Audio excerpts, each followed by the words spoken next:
I wake up at 5:30 in the morning without even waiting for my alarm clock to ring. I'm 67 years old, but my habit of waking up early hasn't gone anywhere. I used to get up this early to prepare for my lectures at Westchester College. Now, it's to help my granddaughter. My house in Yonkers is located in an old neighborhood where all the neighbors know each other by name. I've lived here for 30 years. After Frank died, many people advised me to sell the house and move to a smaller apartment, but I refused. This house is the last thing that connects me to my past life when I still felt needed. In the kitchen, I pour boiling water into a cup of black tea as usual.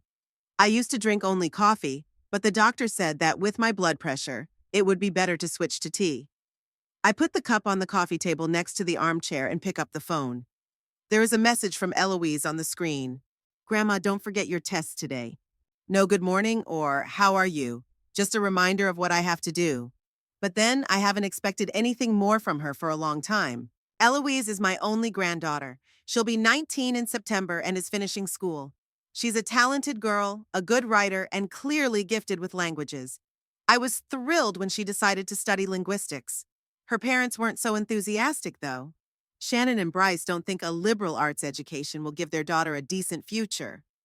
But Eloise unexpectedly showed some backbone, and they gave in. I finish my tea and go to get dressed. I choose a blue suit, not too formal but not too casual either. Shannon once said that my grandma dresses embarrass Eloise in front of her classmates. Since then, I've tried to look more modern, even though I've worn dresses most of my life. At 6:30, I'm already at the bus stop. I like Yonkers in the morning. Quiet, not yet filled with people rushing about their business. The bus arrives on time, and 20 minutes later, I'm at my daughter's house. Shannon opens the door with her phone to her ear. She's always on the phone. With colleagues, clients, friends. Sometimes I think it's a way to avoid real communication with those close to her. Mom, she nods at me and steps aside to let me in. No, Jeff, not you. My mom's here. Yes, go ahead. I walk into the kitchen.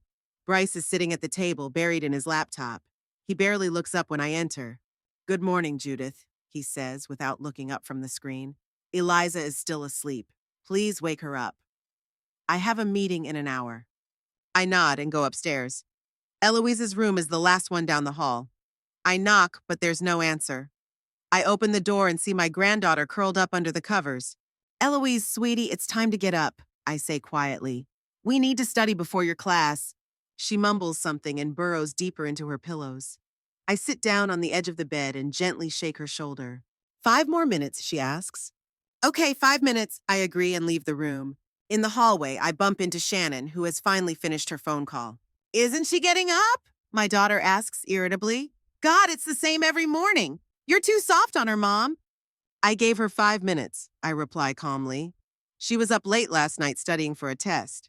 Shannon rolls her eyes. If she was studying instead of staring at her phone. Okay, I have to go. Make sure she's on time for school. And yes, Bryce and I will be late tonight, so if you can, please stay with her until we get home. There's chicken in the fridge, heated up for dinner. Without waiting for my answer, she goes downstairs. A minute later, I hear the front door slam. 15 minutes later, Eloise finally gets up. She walks past me into the bathroom, rubbing her eyes sleepily. Good morning, sweetie, I say. She replies and closes the door. While she's washing up, I go down to the kitchen and make her breakfast. Toast with avocado, just the way she likes it. Bryce is already gone, leaving only an empty coffee cup on the table. When Eloise comes downstairs, I've already laid out her textbooks and test printouts on the table. Grandma, can I eat first? She asks, sitting down at the table. Of course, I reply, pushing her plate of toast toward her. She takes one and takes a bite. Avocado again? She grimaces. I thought you were making scrambled eggs. But you always ask for avocado, I say, surprised. That was last month, she replies as if it's the most obvious thing in the world. Right now, I prefer eggs, or at least granola. Mom has some in the top cabinet. I get up and take out the box of granola. I pour some into a bowl, add yogurt, and place it in front of her.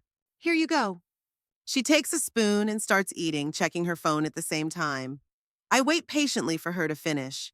So, I say when the bowl is finally empty, today we're going to review last year's SAT tests.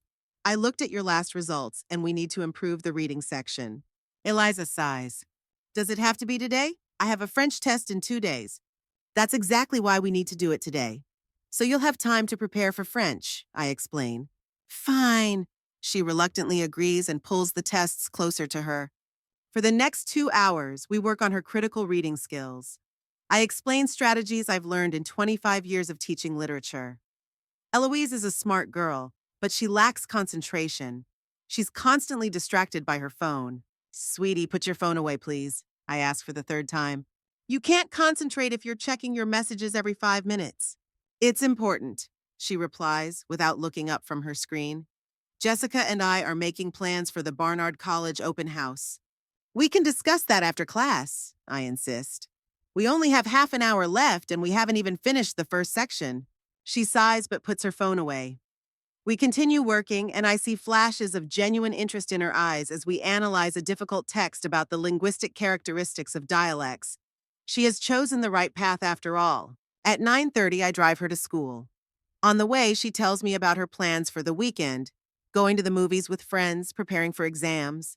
By the way, Grandma, she says as we pull up to the school, I need a new laptop. Mine is too slow, and I'll need something more powerful for college. I feel my stomach tighten.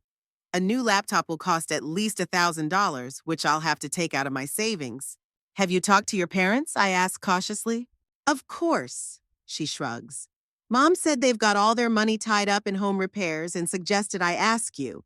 She said you wanted to get me a graduation present anyway. I nod silently. Shannon didn't even ask me, she just decided for me, as usual. I'll think about it, I finally say. When do you need it? The sooner the better, Eloise replies. All my friends have already bought new models for college. She kisses me on the cheek and gets out of the car. I watch her go and think about how fast she's grown up. It seems like just yesterday I was driving her to kindergarten and reading her bedtime stories, and now she's already thinking about college and adult life. After school, I pick up Eloise and take her to her math tutor. $2,000 for 10 lessons is a lot of money for me, but I know it's necessary. Math has always been Eloise's weak point, and she needs high grades in all subjects to get into a good college. Don't forget to pick me up in an hour and a half, she says as she gets out of the car. Sure, I reply. I'll wait at the cafe across the street. At the cafe, I order tea and open my book. This is the only time of day when I can read for myself. There's always something to do at home: cleaning, cooking, checking Eloise's homework. But here, in this little cafe, for an hour and a half, I'm just Judith Thornhill, not a grandmother, mother, or former teacher. After her tutoring session, we return home to Eloise. Shannon and Bryce are out, as expected. I reheat the chicken and prepare a salad. We eat dinner in the kitchen, and Eloise tells me about school, her friends, and her plans for the future. Mr. Lawrence said I could get a scholarship to Barnard if I improve my SAT scores, she says enthusiastically. Can you imagine, Grandma? Barnard, it's one of the best women's colleges. I'm proud of you, I say sincerely. I'm sure you can get in. It's all thanks to you, she says, and in that moment I see the little girl who once sat on my lap and asked me to read her another story. If it weren't for your help, I would never have been able to pass those tests. I smile and for a moment forget about the laptop, the tutors, and how Shannon is using me. In moments like this, none of that seems important. After dinner, we sit down in the living room and I help Eloise with her college entrance essay. She has chosen the topic, The Person Who Influenced My Life, and I am surprised to learn that she is writing about me. Really? I ask, unable to hide my surprise. Not about Mom or Dad? They're always busy, she replies simply. But you're always there. You taught me to love books. You helped me with my studies. You're just always there. I feel tears welling up in my eyes and turn away so she won't notice. All these years, I've been afraid that she doesn't appreciate my efforts, that I'm just a convenient grandmother who's always around. And now this, an essay about me, about my influence on her life. We work on the essay until 9 o'clock in the evening. Then Eloise goes to her room to get ready for tomorrow's classes. I stay in the living room, looking over my notes for the next day. Tomorrow we need to review historical periods for a history test. At 10 o'clock, Shannon and Bryce return. They come in talking loudly about some work project. Oh, Mom, you're still here. Shannon says, noticing me. Thanks for staying with Eloise. How is she? She's fine, I reply. We worked on her SAT tests and her college application essay. Great. She nods and immediately switches back to what she was doing. Bryce, don't forget to send those documents to Marcus. He needs them by morning. I gather my things and head for the door. No one offers me a ride, even though it's already dark outside, but I'm used to it. The bus runs until 11, so I'll make the last one. By the way, Mom, Shannon calls after me as I open the door. Did Eloise tell you about the laptop? Yes, I reply. I'll think about it. It would be great if you could help, she says in a tone that doesn't allow for refusal. We're a little strapped for cash right now because of the repairs. I nod and leave without saying a word. I stand at the bus stop for a long time, staring at the dark sky. A new laptop, tutors, books, clothes for college. The list of expenses grows longer every day. My pension is barely enough to cover my own needs, and I'm increasingly dipping into the savings I've been putting aside for years. But then I remember Eloise's face when she talked about Barnard, her words about how I'm always there for her, her essay about me. And I realize I can't say no. I can't let her down now, when she's so close to her dream. The bus arrives, and I sit by the window. At home, an empty apartment, electricity and phone bills, and a to-do list for tomorrow await me. But so do memories of today, of words of gratitude, of little moments of joy.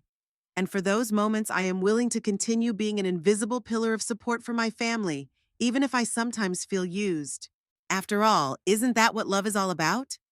Giving without expecting anything in return. At least that's what I've always thought. Spring always comes suddenly in Yonkers.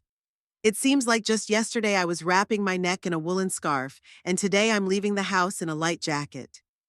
The apple and cherry trees in my small garden are covered with delicate pink buds, and the air is filled with the scent of fresh greenery. I used to love this time of year, a time of renewal and hope. Now spring means only one thing. Eloise's graduation is just around the corner. The last 3 months have been filled with preparation and anticipation. Eloise and I have been studying almost every day. Her SAT scores were impressive, 850 in English and 760 in math. Good enough for any prestigious college. Barnard sent her an acceptance letter back in April, and Shannon and Bryce's house was a real party. I brought a cake and a bottle of champagne, and Eloise couldn't stop smiling. Grandma, I could never have done it without you, she said, hugging me. You're the best. It was one of those rare moments when I felt like I was truly part of the family. Shannon raised her glass to my contribution, and Bryce even looked up from his phone to thank me for my help. I drove home in high spirits, believing that all my sacrifices had not been in vain. Now, a month after that evening, I'm driving to my daughter's house again. This morning, Eloise sent me a message. Grandma, can you come over? I want to show you my prom dress. I smile, imagining how she will look in her prom dress. My little granddaughter, who will soon be a student at one of the best colleges in the country. I am so proud of her that sometimes it feels like my heart will burst with pride. When I arrive, only Eloise is home. Shannon is at work and Bryce is on a business trip in Boston. Grandma! Eliza greets me at the door, her eyes shining. Come in quickly, I want to show you everything! We go up to her room and she pulls a dark blue off-the-shoulder dress out of the closet. Simple but elegant, just right for a young girl with good taste. It's beautiful, I say, running my hand over the soft fabric. That color will look great on you. Really? She holds the dress up to herself and looks in the mirror. Mom said I should get a red one, but I like blue better. You made the right choice, I assure her. You'll look exquisite in blue. Red is too flashy for such an occasion. She smiles and hangs the dress back in the closet. And I have shoes, she says, pulling a box out from under the bed. Silver with low heels. Mom wanted me to take high heels, but I can't walk in them. I laugh, imagining Shannon trying to convince her daughter to wear uncomfortable shoes for the sake of style. My daughter has always been obsessed with her appearance and other people's opinions. I'm glad Eloise is starting to develop her own taste. We spend the whole day discussing the details of the upcoming prom. Eloise shows me the hairstyle she plans to wear, the makeup her friend Jessica will do for her, and the accessories she has chosen. Here's the prom program, she says, handing me a glossy booklet. First, there's the formal part in the school auditorium, Then a reception for the graduates and their parents in the big hall, and then the dance in the gym. It should all be over by around 11 o'clock. I flip through the booklet, looking at photos of the school decorated for the holiday and the schedule of events.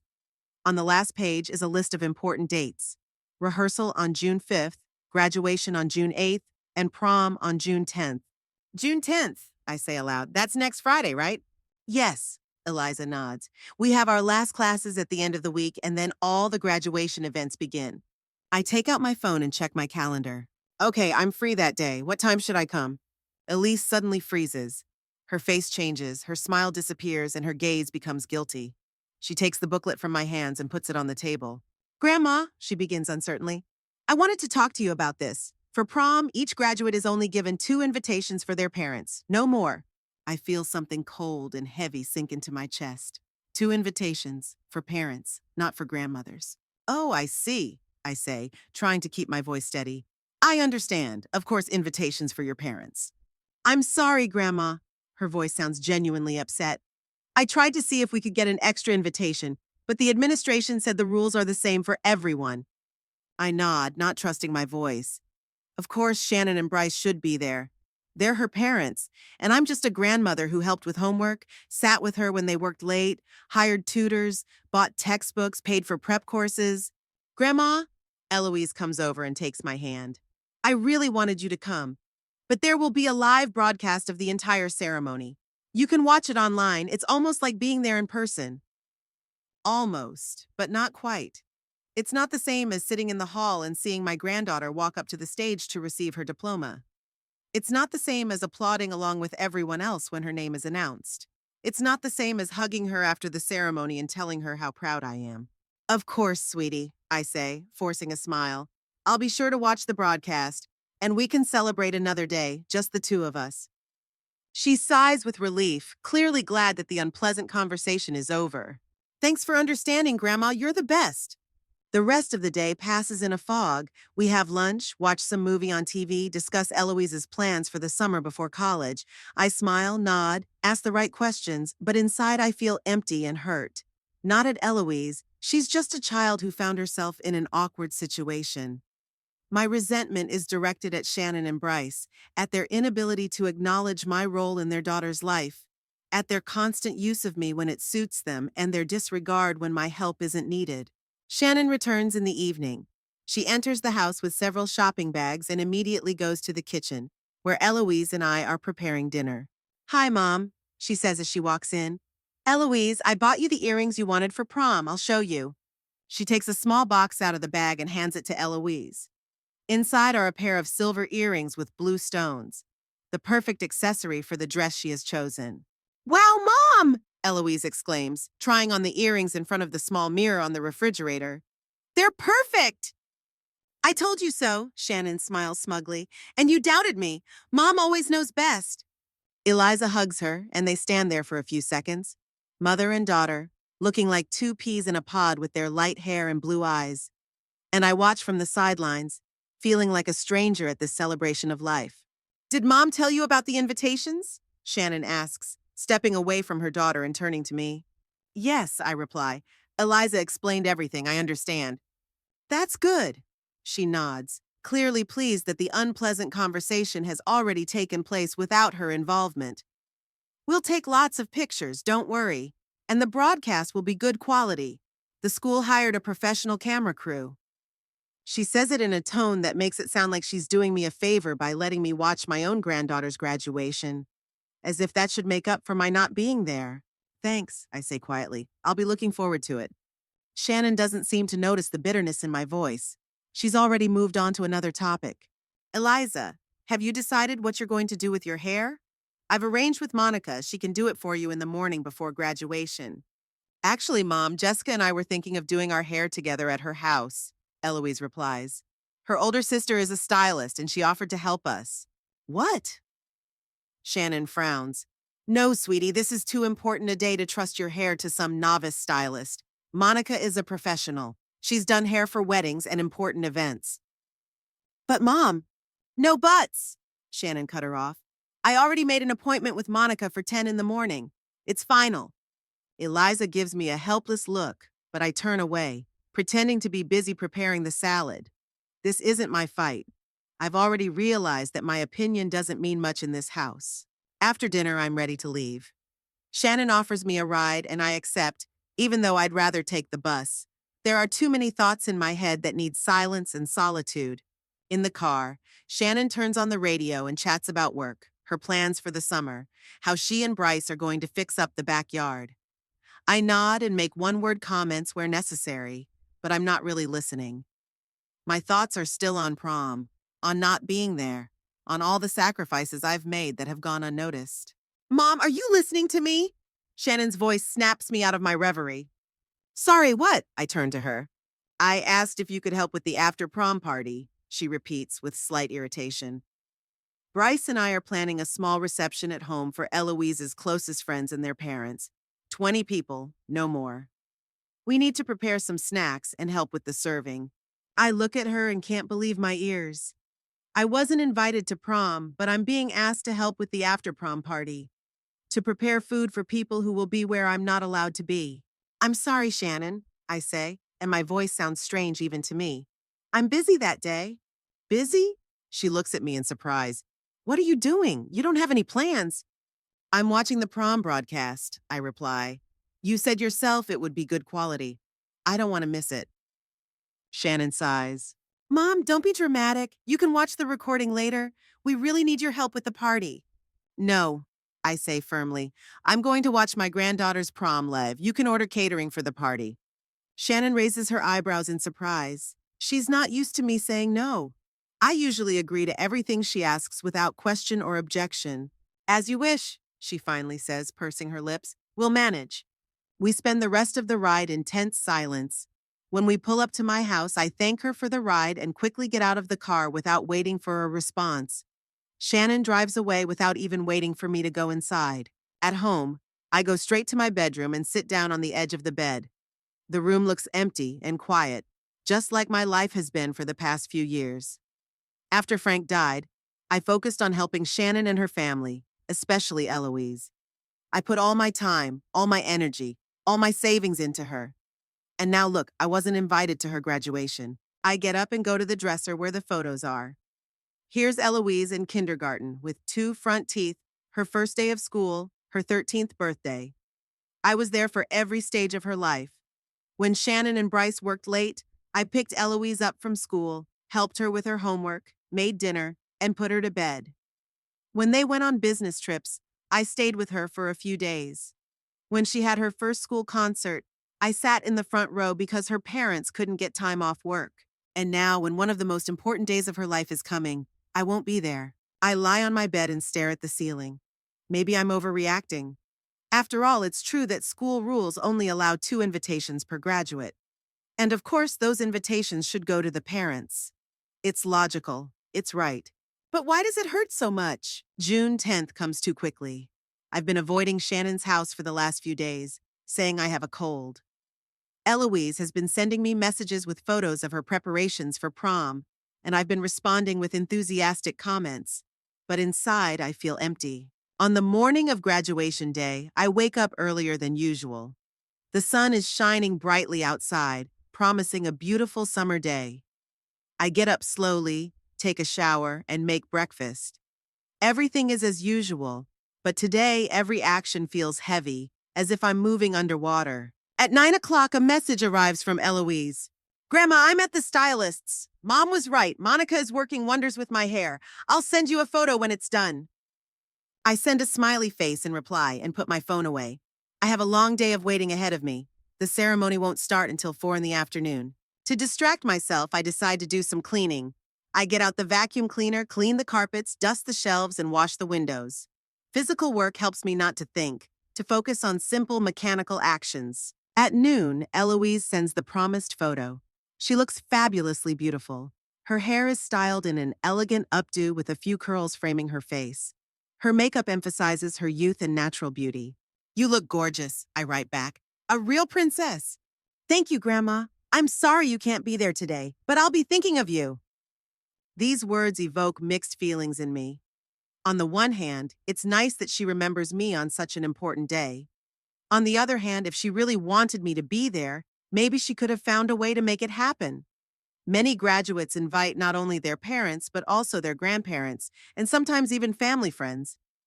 Are the rules at her school really that strict? I push these thoughts away. Today is Eloise's day, and I shouldn't spoil it with my resentment. At 3 o'clock, I make tea and cookies, sit down at my computer, and open the link to the live stream that Eloise sent me. All I can see is an empty hall decorated with flowers and ribbons in the school colors. Gradually, the hall begins to fill with people: parents, teachers, guests. The camera occasionally switches to the hallway where the graduates are lining up, preparing for the procession. Finally, solemn music begins to play, and the graduates enter the hall. They walk in pairs, wearing blue robes and square caps with tassels. I peer at each face, looking for Eloise, and finally see her. She is walking next to a tall, dark-skinned young man, smiling and looking completely happy. The camera follows the procession until all the graduates take their places on the stage. Then the speeches begin: the school principal, the guest speaker, the valedictorian.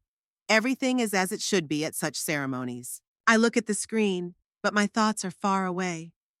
I imagine how I would be sitting in that hall among other parents and relatives, how I would applaud each speaker, how I would exchange glances with Eloise sitting on stage. Finally, the most important part begins: the presentation of diplomas. The graduates are called up one by one in alphabetical order. Morrison is somewhere in the middle of the list, and I wait anxiously for Eloise's name to be announced. "Eloise Catherine Morrison," says the principal, and my granddaughter rises from her seat. She walks to the center of the stage, where the principal is standing with her diploma. They shake hands. The principal hands her the scroll tied with a blue ribbon, and they pose for the photographer. Then, Eloise flips the tassel on her cap from the right side to the left, a symbolic gesture signifying the transition from student to graduate. I applaud in front of the screen, feeling tears running down my cheeks. My little Eloise has grown up. She has graduated from high school and will soon leave for college to begin her adult life. I am proud of her, but at the same time I feel a deep sadness that I cannot share this moment with her in person. The camera briefly shows the audience, and I see Shannon and Bryce. They are sitting in the third row, both in formal suits, both applauding. Shannon is even wiping away a tear. Next to them sits an elderly couple, Bryce's parents, whom I have only met a few times over the years. They are also applauding, clearly proud of their granddaughter. The moment is so brief that I'm not sure I saw everything correctly. But if those are really Bryce's parents, then the school does give out more than 2 invitations per graduate. That means Eloise lied to me. Or maybe it wasn't Eloise. Maybe Shannon decided that her parents were more important than me. Maybe there were only 4 invitations, and they chose Bryce's parents over me. The thought hits me so hard that I forget to breathe for a moment. I was deliberately excluded, not because of school rules, but because of my own family's choice. I sit motionless, staring at the screen where the ceremony continues.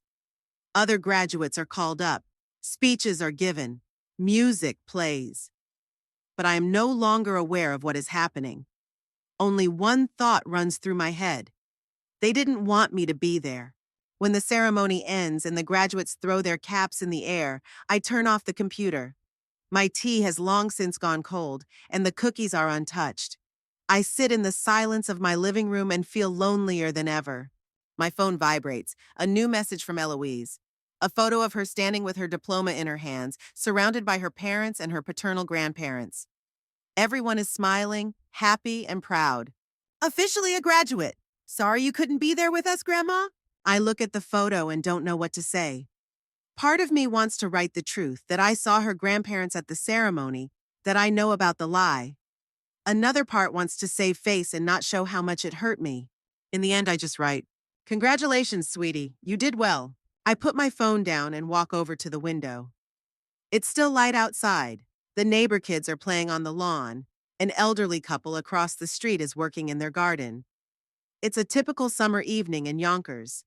Life goes on, despite small personal tragedies. I look at my garden, at the apple trees Frank and I planted 30 years ago, at the rose bushes I've been growing for many years. Everything is so familiar and yet suddenly foreign, as if I'm looking at someone else's life. For years, I defined myself through my role in Shannon and Eloise's lives. I was a mother, a grandmother, a helper, a mentor. I gave my time, my energy, my money, expecting nothing in return except the opportunity to be part of their lives. And now it turns out that even that is not allowed. I am not part of their family, not when it comes to important moments. I am just a convenient resource to be used and pushed aside when no longer needed. This thought hurts, but there is also something liberating about it. If I am not defined by them, then who am I? Who do I want to be in this new, unexpected chapter of my life? I don't know the answers to these questions, but standing at the window of my house, looking at my garden, I feel ready to search for them. July in Yonkers was unusually hot. The asphalt melted under the merciless sun, and air conditioners ran at full blast, creating a constant background hum in the streets. I tried to leave the house only in the mornings, before the air had a chance to heat up, or in the evenings, when the heat began to subside. 3 weeks had passed since Eloise's graduation, 3 weeks of silence and emptiness, 3 weeks of inner turmoil and gradual realization of my own insignificance in my family's life. Shannon called only once to say that she, Bryce, and Eloise were going to Cape Cod for a week to relax before starting college preparations. The call was short and formal, with no mention of graduation or of the fact that I had seen Eloise's grandparents on Bryce's live stream. Perhaps Shannon had no idea that I knew the truth, or perhaps she didn't care. Eloise sent me a few messages, a selfie from the beach, a photo of the sunset over the ocean, a short video of her jumping off a pier into the water. I replied with short comments and emojis, not knowing what else to say. How do you keep a conversation going when the foundation of the relationship is fake? That morning, I woke up earlier than usual, around 5 o'clock. The heat hadn't yet reached its peak, and fresh air with the light scent of jasmine growing under my window drifted in through the open window. I lay there staring at the ceiling, thinking that for the first time in a long time, I had no plans involving Eloise or Shannon. No lessons to prepare, no tests to grade, no dinner to cook. A strange feeling of freedom and emptiness at the same time came over me. How could I fill this day? How could I fill all these days, weeks, months that used to be scheduled down to the minute according to my family's needs? I got out of bed, threw on a light robe, and went down to the kitchen. I made some tea and went out to the back porch with my cup. The garden looked a little neglected. In the last few months before graduation, I'd hardly had any time to tend to the plants. The rose bushes needed pruning, the perennial beds were overgrown with weeds, and the lawn needed mowing. I looked at this garden, which had once been my pride and joy, and suddenly realized that I missed it. I missed the morning hours with pruning shears in my hands, the smell of freshly cut grass, the satisfaction that came from seeing the flower beds well tended. After finishing my tea, I went back into the house, changed into old jeans and a t-shirt, and headed to the shed for my gardening tools. Working in the garden always calmed me down, allowing me to organize my thoughts and feelings. Maybe that was what I was missing right now. Simple physical work that produces visible results. I started with the flower beds, methodically pulling weeds and loosening the soil around the flowers. The sun was gradually rising, but it was still quite cool under the old apple tree where the main flower bed was located. As I worked, I let my thoughts flow freely without trying to control or direct them. I thought about Frank, about our first years in this house, about how we planned and created this garden together, about how he always said that I did too much for Shannon, that I should let her take care of her own life. I didn't listen to him then, believing that a mother's duty was to always be there, always to help. Now, years later, I was beginning to understand that he was right. "Good morning, Judith. Haven't seen you in the garden for a while." My neighbor's voice brought me out of my reverie. Martha Keller, my age, was standing on the other side of the low fence separating our properties. We had never been close friends, but we were good neighbors. We exchanged seedlings, sometimes drank tea, and discussed local news. "Good morning, Martha," I replied, straightening up and dusting my hands off the ground. "Yes, I haven't had time for the garden lately. I've been getting my granddaughter ready for college." "How's that going?" she asked, leaning against the fence. "She got into Barnard," I said, and despite the bitterness of the last few weeks, my voice sounded proud. No matter what had happened between us, I was still proud of Eloise's achievements. Barnard, Martha whistled. Impressive. You must be very proud. Yes, I replied simply. Listen, Martha hesitated a little. I wanted to ask. There's a new book club starting at our community center, once a week on Wednesdays. Nothing fancy, just book discussions, tea, and cookies. I thought you might want to join. You used to teach literature, right? I looked at her in surprise. In all the years we had been neighbors, Martha had never invited me anywhere. But then, I had always been too busy to join any clubs or circles. A book club? I asked. That sounds interesting. When is the first meeting? Tomorrow at 6 in the evening, Martha replied with obvious relief. We're starting with Jane Eyre. I hope you don't mind classics? Jane Eyre is one of my favorite books, I smiled. I think I'll come. Great, Martha beamed. See you tomorrow then. Now I have to run. My grandchildren are coming over for lunch. She waved goodbye and headed for her house, and I returned to my work in the garden, but in a different mood. It's strange how a simple invitation to a book club can change the outlook of a day, a week, maybe even months ahead. By noon, the heat had become unbearable, and I returned to the house, leaving my unfinished work for the evening. After showering and changing, I realized that for the first time in a long time, I was hungry. I usually snacked on the go, between classes with Eloise or household chores. Today, however, I had time to cook a real lunch just for myself. I opened the refrigerator and looked inside. Not much. Milk, eggs, some vegetables, cheese. In recent months, I had rarely cooked at home, spending most of my time at my daughter's house. Deciding that an omelet with vegetables would be a decent lunch, I took out a frying pan and started cooking. The phone rang just as I was sitting down at the table. Shannon's name lit up on the screen. I hesitated for a second, but then answered. Hi, Mom. Shannon's voice sounded as usual, a little hurried, a little distant. How are you? Fine, I replied. I'm gardening. How's your vacation on Cape Cod? It's wonderful. Her voice was filled with enthusiasm and warmth that I rarely heard when she spoke to me. The weather is perfect. The hotel is wonderful. Eloise has found some friends her age, and they're spending all day at the beach.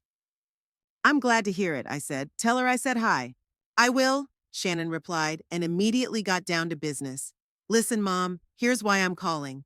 We're coming back at the end of the week, and we need to start getting ready for college.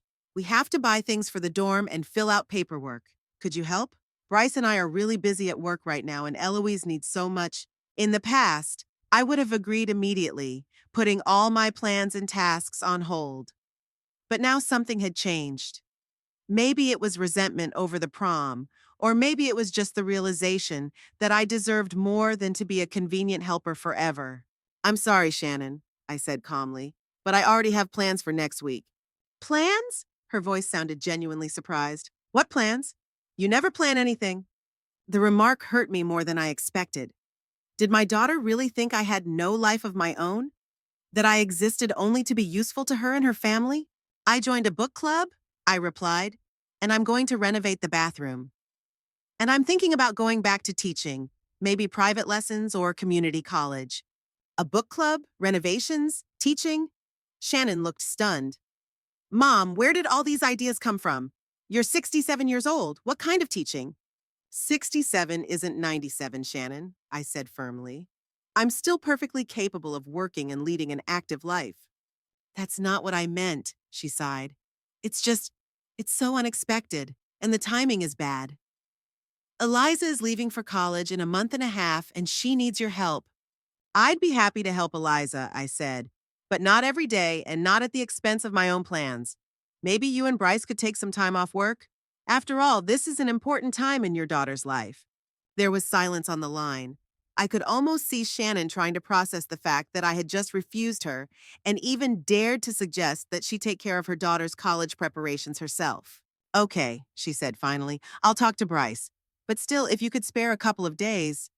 I'll check my calendar and let you know, I replied. When exactly are you coming back? Saturday evening, Shannon said. Okay, I'll wait for your call. Bye, Mom.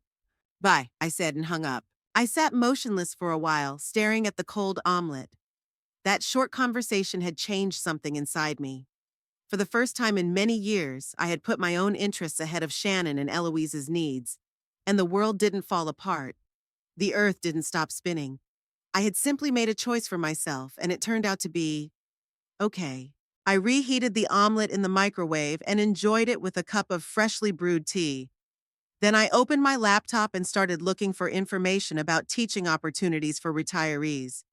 To my surprise, there were quite a few options, ranging from volunteer programs at libraries to paid positions at community colleges and private schools. I was particularly interested in a program at the Yonkers Community Center, which was looking for a literature teacher for evening classes twice a week. Nothing complicated, just a basic level for adults who wanted to broaden their horizons or prepare for college. I printed out the information and decided to visit the center the following week. In the evening, I returned to the garden and continued working, enjoying the cool twilight. As I trimmed the rose bushes, lesson plans, discussion topics, and book lists formed in my head. I remembered how much I loved teaching, how much I appreciated the moments when I saw a spark of understanding and interest in my students' eyes. Maybe it was time to return to what I did best? The next day brought new discoveries. In the morning, I worked in the garden again, enjoying how it was gradually transforming under my hands. After lunch, I decided to walk to the local library. I had been wanting to read something for myself for a long time, not just textbooks and exam preparation guides. The library was cool and quiet. I wandered between the shelves, choosing books I had wanted to read for a long time but had kept putting off. A new novel by Ann Patchett, a collection of essays by Zadie Smith, a biography of Virginia Woolf. With each book I added to my pile, my anticipation grew. So many interesting things await me in these pages. Judith Thornhill? I turned at the voice and saw a tall, gray-haired man with thin-rimmed glasses. He looked vaguely familiar, but I couldn't remember where we had met. Yes, that's me, I replied, slightly puzzled. Richard Gardner, he introduced himself. We worked together at Westchester College many years ago. I taught history. Richard, I remembered now. Of course, I'm sorry I didn't recognize you right away. It's been so long. At least 15, he smiled. You haven't changed a bit. Flatterer, I laughed, and you've gone completely gray. Age takes its toll, he shrugged. Are you still teaching? No, I retired many years ago, I replied. Although now I'm thinking about going back, maybe part-time. What about you? I'm still in college, but I've cut back to a minimum, Richard said. Now I have more time for research and life in general. By the way, my colleagues and I are meeting at Marco's Cafe today to discuss Ishiguro's new book. Would you like to join us? It would be nice to talk about literature with someone who really knows their stuff. I hesitated for a moment. The invitation was unexpected, and my first reaction was to decline. I had planned a book club meeting with Martha for that evening. But then I remembered that the club meeting was tomorrow, not today. I'd love to, I replied. What time? 7, Richard said. I can pick you up if you want. No, that's okay, I shook my head. I live nearby, I'll walk. See you there. We exchanged phone numbers, and Richard left, leaving me standing there with my books, wondering how quickly my life was changing. Just yesterday, I couldn't imagine an evening without checking Eloise's homework or cooking dinner for Shannon and Bryce. And today I had a date. No, not a date, just a friendly get-together with a former colleague and his friends. When I got home, I spent some time choosing what to wear. It was an unusual activity. I usually just threw on something comfortable and practical, not really caring about making an impression. But today, I wanted to look nice. In the end, I settled on a blue linen dress and the silver earrings Frank had given me for our 20th wedding anniversary. I arrived at Marco's Cafe at 7 o'clock sharp. Richard was already there with 2 women and another man. They were sitting at a table by the window, and when I entered, Richard waved at me. Judith, let me introduce you, he said when I approached the table. This is Eleanor and Susan, my colleagues from the English department, and Michael, a professor of philosophy. And this is Judith Thornhill, a former star of our literature department. Richard is exaggerating, I smiled, shaking hands with my new acquaintances. I was just an ordinary teacher. Don't believe her, Richard winked at the others. Her students got the highest scores on standardized tests, and her method of analyzing poetry is still used at the college. I felt the blood rush to my cheeks. It had been a long time since anyone had spoken of my professional achievements with such respect. The evening was surprisingly pleasant. We discussed Ishiguro's book, argued about symbolism and metaphors, and shared our impressions. I listened to the intelligent, interesting comments of these people and gradually joined the discussion. expressing my thoughts and arguing my position. It was so different from my conversations with Shannon and Bryce, which always revolved around practical issues, work, money, everyday problems. Judith, you should come to our next book club meeting, Eleanor said as we said goodbye. We meet every 2 weeks, usually on Thursdays. Next time we're discussing Jhumpa Lahiri's new novel. I'd love to, I replied sincerely. Richard insisted on walking me home, even though I assured him I could make it on my own. Gentlemen rarely walk ladies to their doors these days, he said with a smile. Let me enjoy this old-fashioned ritual. We walked through the evening streets of Yonkers, talking about books, teaching, and life. Richard told me that he had been widowed 5 years ago and had been living alone ever since, immersed in his work and research. I shared the story of my widowhood and how I had focused on helping my daughter and granddaughter. And how did they react to your new interests? Richard asked when I told him about my decision to return to teaching. Shannon was surprised, I replied diplomatically. I think she's so used to me always being available to help that she can't imagine me having my own life and plans. Children often take their parents for granted, Richard nodded. My son is still surprised when I tell him I'm busy or can't come over at a moment's notice. He's 35, and he still thinks the world revolves around his needs. I laughed, feeling strangely relieved that my daughter wasn't the only one who behaved so selfishly. When we reached my house, I hesitated for a moment. Should I invite him in for a cup of tea? Would that be too forward? After all, we were just old colleagues who happened to bump into each other at the library. Thank you for a lovely evening, Richard, I said, deciding not to rush things. It was very nice to see you again and meet your friends. It was nice to see you too, Judith, he replied. I hope we'll see each other at the next book club meeting. I'll send you a message with the details.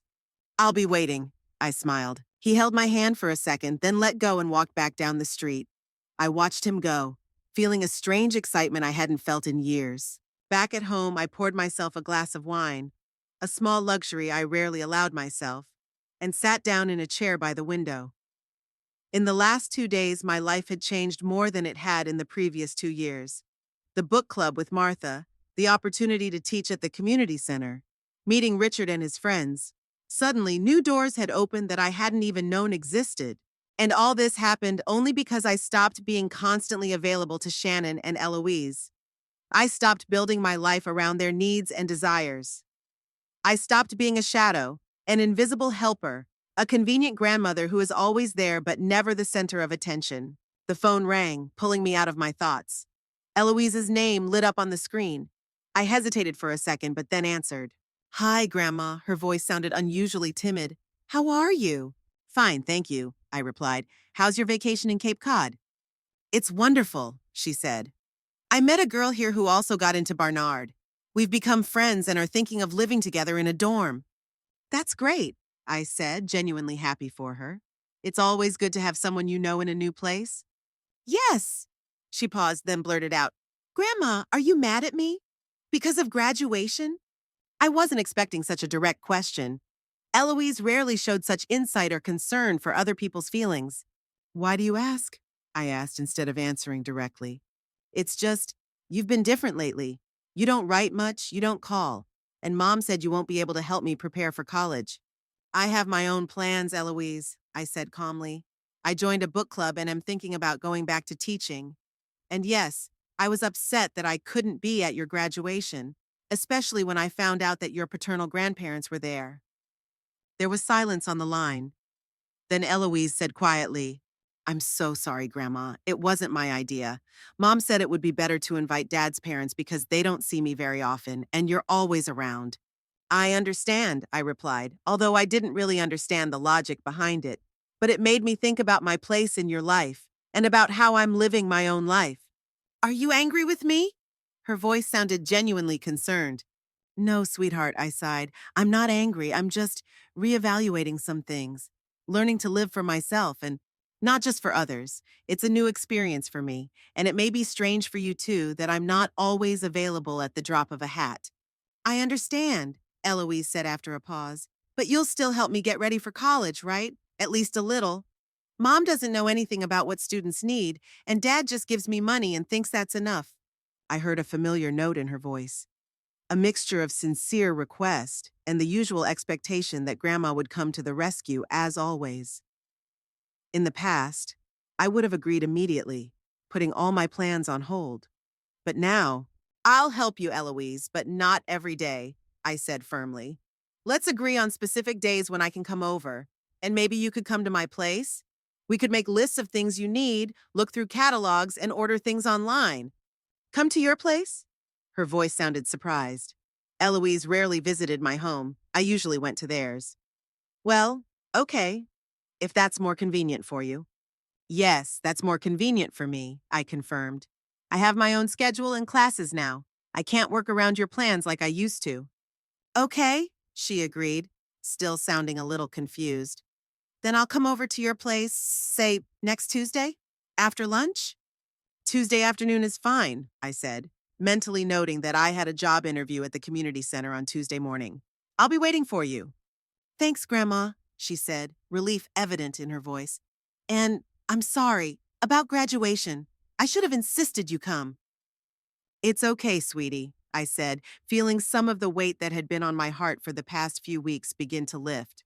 "We're all learning. I'm learning to set boundaries, and you're learning to respect other people's feelings." "I love you, Grandma," she said softly. "I love you too," I replied. We said goodbye, and I hung up, feeling a strange mixture of emotions. On the one hand, I was glad that Eloise had realized her mistake and apologized. On the other hand, I knew that this was only the beginning of a long journey toward building a healthier relationship with my family. The next few days passed in a new rhythm for me. In the morning, I worked in the garden or read. In the afternoon, I went to interviews or meetings. And in the evening, I participated in a book club with Martha or met with Richard and his friends. I started keeping a diary, writing down my thoughts and plans, something I hadn't done in many years. On Monday, I received an offer to teach at a community center, 2 evenings a week, a basic English literature course for adults. Nothing complicated, but enough to get back into my profession and feel useful to more than just my family. On Tuesday, as we had agreed, Eloise arrived. She looked tanned and rested after her vacation at the seaside. She was carrying folders with college brochures and lists of things she needed. "Grandma, your garden is so beautiful," she exclaimed as she walked down the path to the house. "I forgot how nice it is here." "Thank you," I smiled. "I've been working on it a lot lately."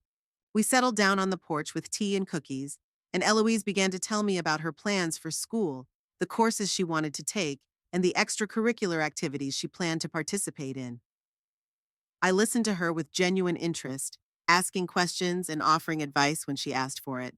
It was like our old conversations, but at the same time, something had changed. I no longer felt like just an assistant, a servant, faceless support. I was myself, Judith Thornhill, a woman with her own interests, plans, and thoughts. And oddly enough, Eloise seemed to respect this new version of me more. "Mom said you're going back to teaching?" she asked as we moved from discussing courses to choosing things for the dorm. "Yes, I'm starting a course at the community center," I nodded. "Nothing complicated, just basic literature for adults. But I like the idea of going back to what I loved doing." "That's great, Grandma," she said with sincere admiration in her voice. "I always thought you were an excellent teacher. You helped me so much with my college application." "Thank you, sweetie," I smiled. "I'm glad I could help, and I'll always be there when you need me. Just now, on my terms too." She nodded, and we returned to the list of things for college. After spending 3 hours together, we drew up a detailed plan, dividing the responsibilities, what she would do herself, what she would do with her parents, and what I would help with. It was a new division of responsibility, one that was fairer and more respectful of my time and resources. When Eloise left, I sat down in a chair in the garden and thought about how our relationship had changed over the past few weeks. From complete dependence and one-sided support, we were moving toward something healthier and more mutual. Eloise seemed to be starting to understand that I wasn't just a function in her life, but a person with my own needs and desires. With Shannon, things were more complicated. She still couldn't accept my changes, my new boundaries. Every time I refused to help her immediately or offered an alternative, she reacted with irritation or confusion. But I was prepared for a long journey. For years, I had allowed her to treat me like an ever-available resource. so I couldn't expect her to change her attitude in a matter of weeks. That evening, Richard invited me to a concert at the local theater. A chamber orchestra was performing Vivaldi and Bach. I put on my best dress, did my hair, even applied light makeup. All things I had almost forgotten during my years of widowhood and complete immersion in the lives of my daughter and granddaughter. Looking at my reflection in the mirror, I suddenly realized that I hadn't felt this way in a long time. So alive.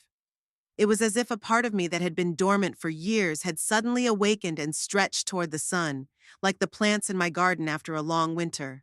The silence that followed Eloise's graduation, after all the applause I heard only through my computer screen, was not empty and lifeless, as I had feared.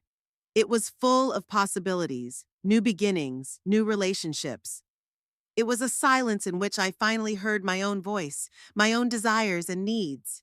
And that voice grew stronger with each passing day.